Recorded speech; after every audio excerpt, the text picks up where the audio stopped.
Yes, Black Americans are the blueprint of Black people, honey. Get it together. And this is why when people say you look American, it could never be a compliment. Because this girl just said, Black Americans are the blueprint of Black people. The How? thing is, the black Americans think that they are the blueprint of the black race. They think Africans will look up to them. They think they are our role models. Africans had to clarify this. So now it's like everyone is trying to show another one who is who, you get? When you literally get BBLs to look like African women, it doesn't make any sense. Number two, y'all didn't popularize Tyla, actually. She's very authentic. Every interview she goes to, her accent is potent. And people ask her, where's this girl from? South Africa. She popularized herself. You just mad that she's famous. Number three, Tyla's Challenge Water was popular in South Africa and y'all decided to participate in a South African trend and now you mad because it went viral? The same way you're trying to do that sana ni na dance with the shoulder and you're not even doing it properly because it was a family thing and you decided to participate. You're like doing this thing of taking African ideas, bedazzling them and putting a twist and then wanting to name them American so that you can say you're the blueprint. You are not the blueprint. A lot of your ideas already exist in Africa. You'll just switch it up and call it culture.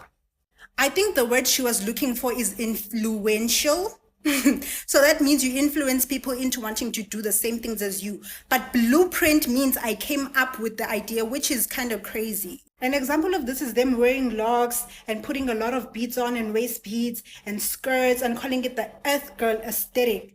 You just look like an upcycled, colorful sangoma, if we're being for real. Y'all are the one diaspora that tries so hard to separate yourselves from your own people. And I understand it's probably out of trauma. But if you don't want to associate yourself with African and Caribbean people, that's cool, since you think being American is such an achievement. At the end of the day, over there, they can still kill you for your skin color since you think that's a trophy. But here in the motherland, you're always welcome. So the hate is one-sided, not from our side. I said on my last video that Black people do not own the Black identity or own Blackness globally, and we don't. And I've gotten so many comments like this, or just on this video in general, talking about what it means to be Black. If you're new here to my page, I speak a lot about the Black identity in America versus the Black identity elsewhere. And while there is a claim of what it means to be Black in the sense that the Black Panther movement, I'm Black and I'm proud, historically Black colleges, universities, yada, yada, yada. That is America. That happened in America. And while the Black identity in America is a strong one and has been exported to the world, that is not the Black identity worldwide. There's a tendency for us as Black Americans to suffer from the same Americentric point of views and scope that Americans in general suffer from, which is that we are the center of the world. Our identity is the only one that matters. Our way or the highway. That simply just isn't true. It's not true for being Black in Africa. It's not true for being Black in South America. It's not true for being Black in the Caribbean. Let's take an example. Someone like Chris Brown, who we all look at and we just say he's Black. Someone my skin complexion. In America, we just consider everybody under that brown paper bag or with certain phenotype Black. The rest of the world does not do that. So when I said that we don't own Blackness, we cannot try to superimpose our views of race to the world.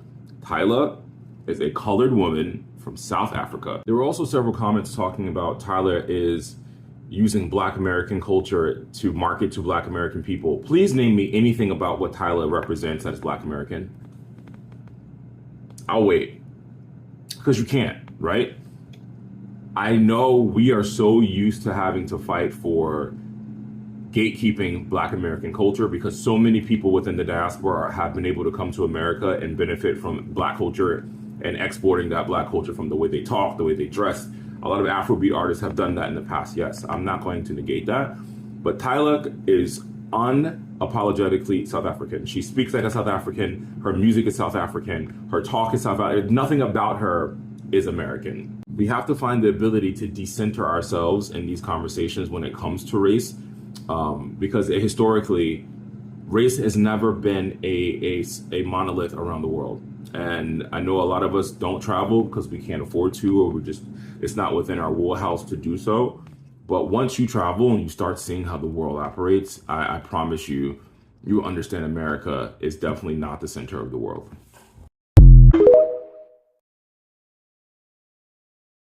she is marketed as black. My tired is tired. We're tired. We have been having the same conversation for over a year now, and we are still where we started. The fact that Tyla is being marketed as a black artist has nothing to do with Tyla and everything to do with how the American media and just America is. Everything Tyla does embodies South Africa, including her music, the way her dancing, it's very representative of South Africa, and she just so happens to be colored. And I've come across a lot of Americans who are saying, well, I'm not going to call her that because that word is offensive to me. During apartheid South Africa, black people were referred to as natives. The apartheid era in South Africa is equivalent to the Jim Crow era in the United States. Under the oppressive white government in South Africa, the word native was an insult. It was a way to describe and demean black people.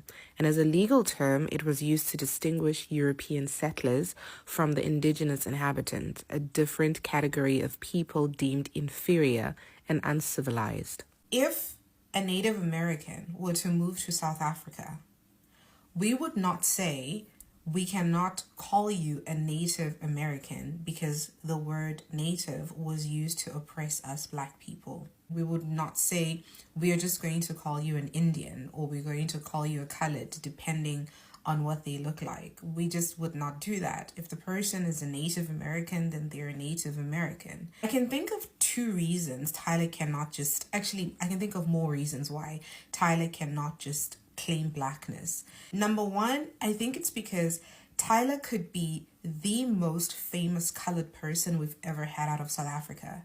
Because representation matters, it's important for her to be proudly colored. We have so many black South Africans who have achieved international success. So we have that representation, but the colored community does not.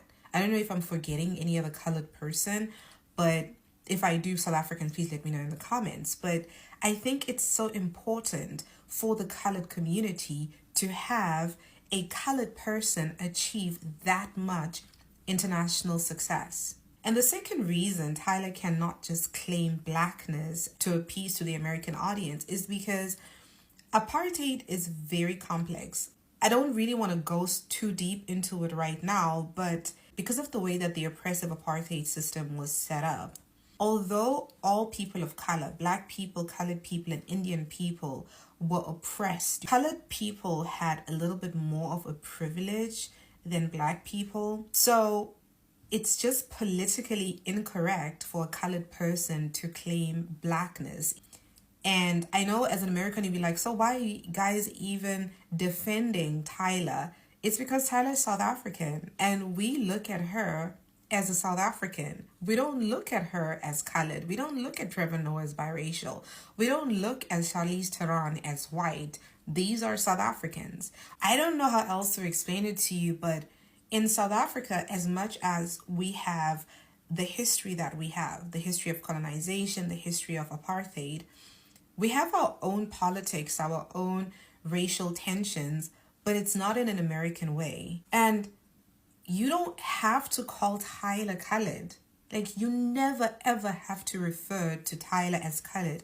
You never have to refer to Tyla as anything, actually, except for her being South African.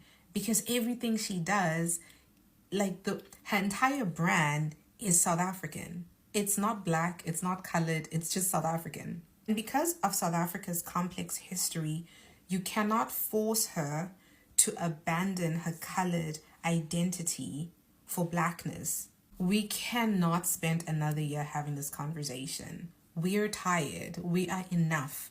There is nothing more for us to explain because we've tried to cover every single angle to try and make you understand that by you asking somebody to abandon their ethnicity just to appeal to a brand new market, and that's actually unfair. That's just ridiculous. It's diabolical.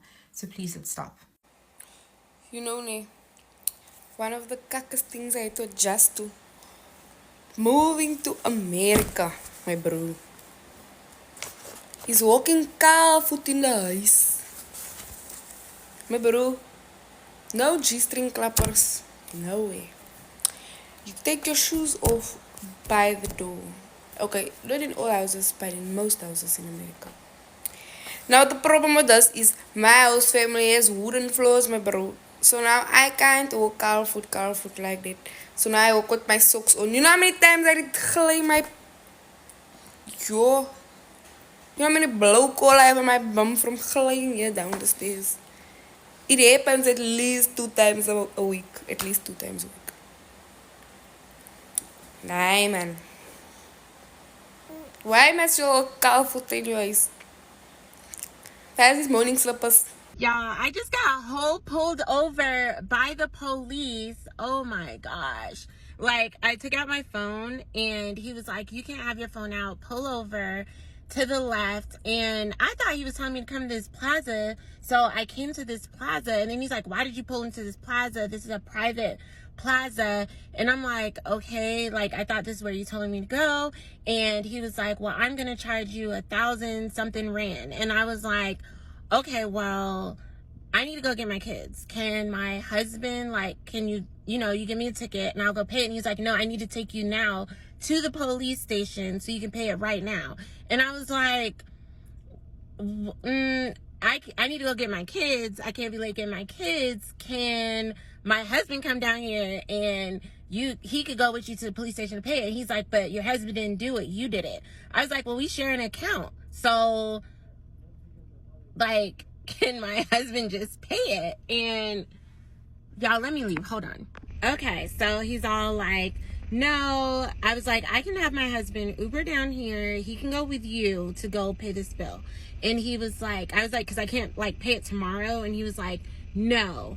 And he was like, well, how are you going to pay for it? And I was like, with a credit card. And he was like, where are you from? And I was like, Florida, USA. And he was like, you only have like a card? And I was like, yeah, I only have a card. And he's like, so what are we gonna do here? And I was like, I mean, you could give me the ticket and I could pay it later, or like I said, I can have my husband come down here and you could go with him and he'll pay it, like, but I gotta go get my kids. And he was like, well, you can go, but next time I'm gonna give you the ticket. It was so freaking weird. Like, what? So, anyways, I had to hurry up and leave that plaza because then he was like circling back around. I was like, let me get out of here because ain't nobody got time. It's Friday. My kid's gonna be ready for movie night. I got to go.